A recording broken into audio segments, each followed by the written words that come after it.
e outra parte caiu em pedregais, onde não havia terra bastante, logo nasceu, porque não tinha terra funda. Mas vindo o sol, queimou-se e secou-se, porque não tinha raiz. E outra caiu entre espinhos, e os espinhos cresceram e sufocaram-na. E outra caiu em boa terra, e deu fruto, um a 100, outro a 60, e outro a 30. Quem tem ouvidos para ouvir, que ouça. Note que foi aqui que Jesus deu início a uma série de pregações por meio de parábolas. As parábolas são histórias cantadas, narradas, que possível há uma ficção na parábola, ou pode ter sido uma história ocorrida.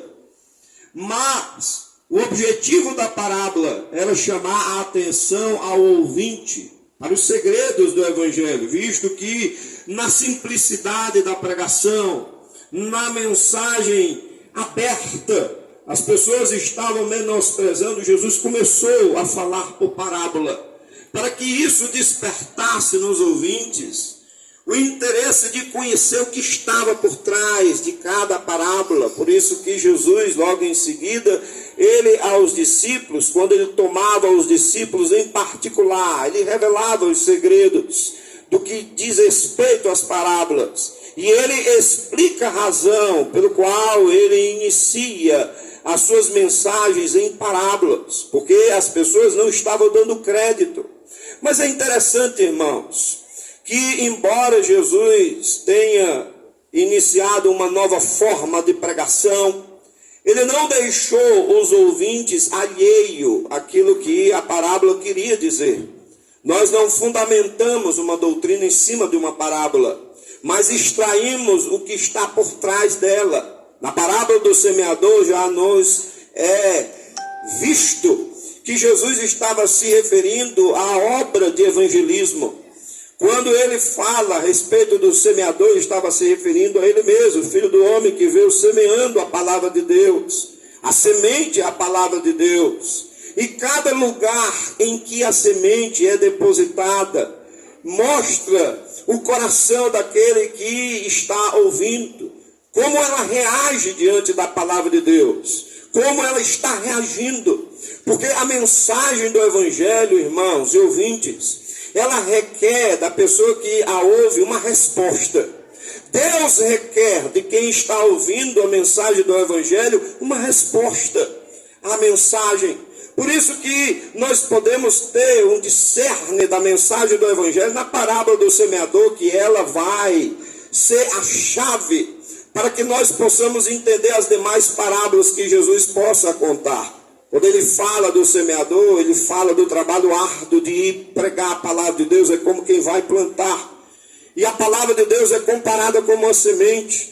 O que eu acho interessante, que me chama a atenção, é a comparação da palavra de Deus na Bíblia. Meus irmãos, a Bíblia Sagrada, quando ela vai falar de si mesma, ela se compara com algo interessante. Por exemplo, a Bíblia é comparada como um martelo que esmiuça, que quebra a pedra.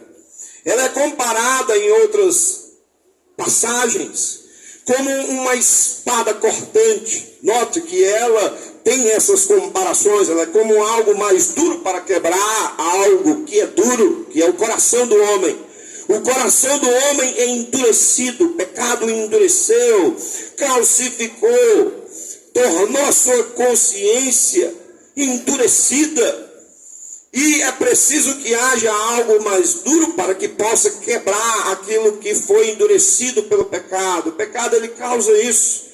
Quando uma pessoa, irmãos, ela comete um pecado pela primeira vez, isso lhe causa um incômodo à sua consciência, ele não consegue dormir, ele não consegue viver normalmente. É a razão de que, às vezes, muitas pessoas têm insônia à noite, não conseguem dormir. Mas com o tempo, se ele não remover aquela prática que na sua consciência, que é uma coisa dada por Deus, maravilhosa, se naquele momento ele não se dispuser daquilo, o pecado nele vai endurecendo até o ponto de ele chegar a uma insensibilidade. Ele vai tentar justificar os seus atos, Ele vai tentar justificar a sua conduta diante das outras pessoas. O pecado, ele vai, além de endurecer, vai dando ao homem a oportunidade de ele se desculpar diante das pessoas. Nós podemos ter isso como exemplo na queda da humanidade. Quando o primeiro casal pecou contra Deus, Adão e Eva, nos diz a Bíblia que eles estavam normais após a queda. Eles coseram para si vestimentas de folhas. Mas quando Deus se aproximou, diz-nos a Bíblia, eles se esconderam. Vocês percebem uma coisa interessante nessa passagem? Um para com o outro estava normalmente, vivendo normalmente. Eles haviam encontrado uma maneira, um meio de tornar-se justificável um para o outro. Mas quando Deus apareceu, diz a Bíblia que eles se esconderam. E Adão disse, olha, porque vimos que estavam nus. E quando o Senhor se aproximou, nós nos escondemos.